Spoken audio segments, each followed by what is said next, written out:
Welcome to the Electronic Observations training video for UECC. The aim of this video is to demonstrate how to record patient observations using the electronic form in Meditech. By the end of this video, you should feel able to use electronic observations or EOBS in your daily nursing care. Here is a step-by-step guide to completing EOBS in UECC. Firstly, open Meditech and click on the EDM tracker. From lists,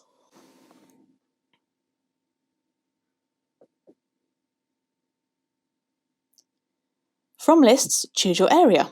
For the purposes of this video, the blue area has been selected.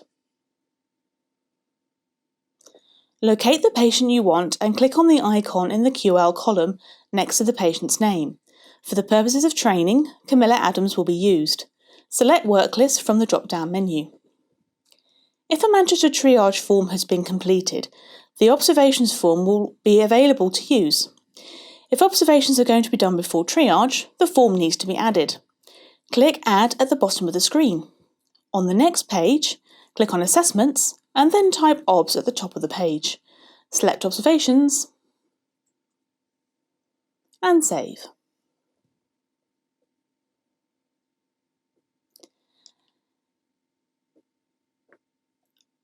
As observations haven't been documented yet, click on Now followed by Document. If observations have been completed on the Manchester triage, these will be visible in the top section of the OBS form. Answer the pregnancy status question. This will determine if the patient is scored according to mews or meows. Starting with temperature, begin to enter the patient's observations. Anything greyed out doesn't need completing. If at any time you enter a value which is physiologically impossible, for example, our heart rate of 450, a pop-up menu will appear warning you of the error, and you won't be able to continue until the correct value is inserted.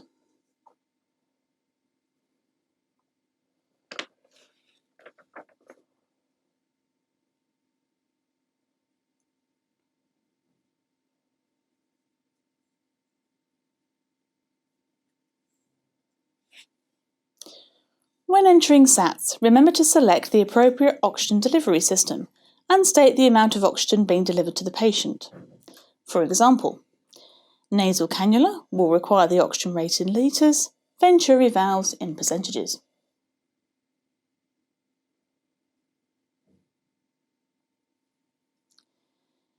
Urine output.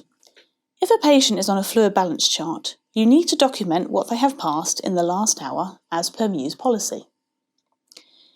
If a patient is not on a fluid balance chart, please ask the patient if they have passed urine in the last 6 hours and document appropriately.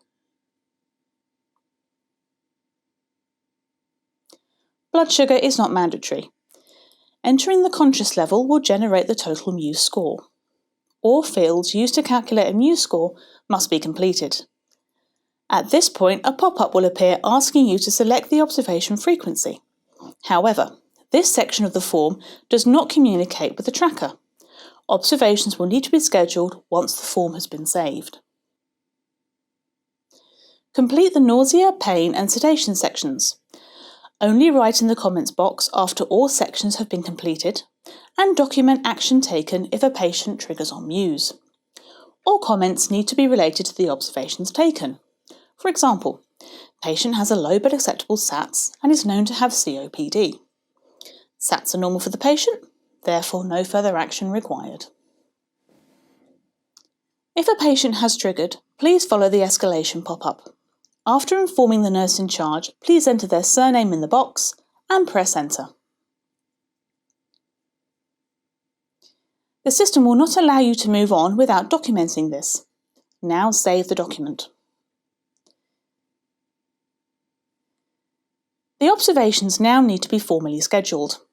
Click in the Observations line under the icon of a clipboard and using the letter Q, enter the time you wish to schedule the OBS for.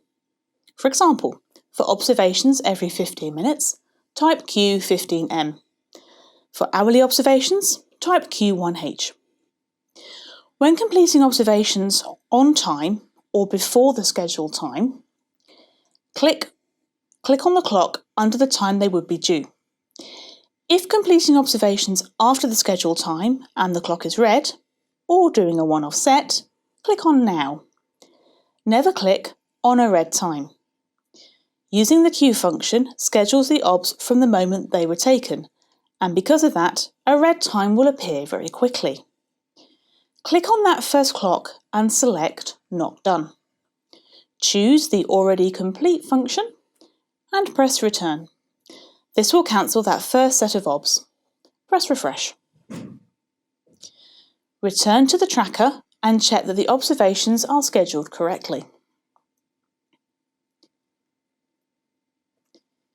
To see a trend in the patient's observations, click on the icon in the QL column and select Vital Signs. This will display the recorded observations, and to see this in graph form, click on Graph Vitals. If something has been incorrectly inputted and the document has been saved, it can be edited by clicking the word Observation in the work list and click View Edit.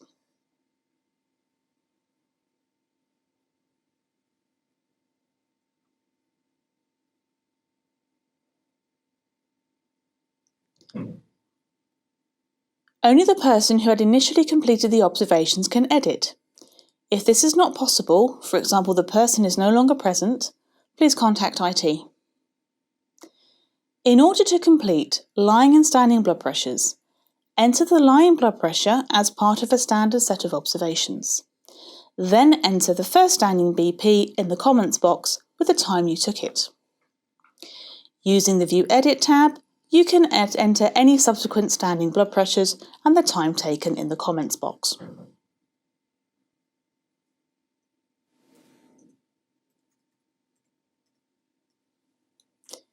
Do not record observations on paper and enter retrospectively. Enter observations in real time. If you cannot obtain a blood pressure or other observation parameter, place a 0 over 0 or 0 respectively in that field. The system will calculate the highest mu score and document in the comments section what happened and how that has been escalated.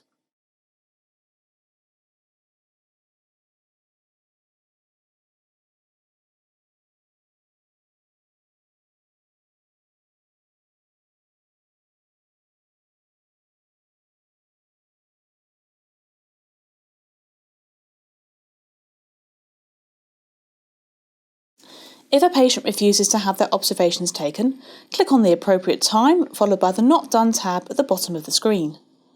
In the drop-down box, select Patient Refused and document the relevant information in the patient's notes. If someone is away from the department, leave the outstanding OBS on the tracker red, as this will act as a reminder to do them. Upon the patient's return, complete a set of observations by either clicking on the scheduled time or using the Now function. Cancel the red set of OBS and enter the reason. If all your scheduled OBS are completed and the times due are still red, you must go into the OBS and click Not Done, Already Completed, as this will update the tracker. Please see the user and troubleshooting guides available in the department and on the WOWs. Any further issues, please contact the Practice Development team or IT.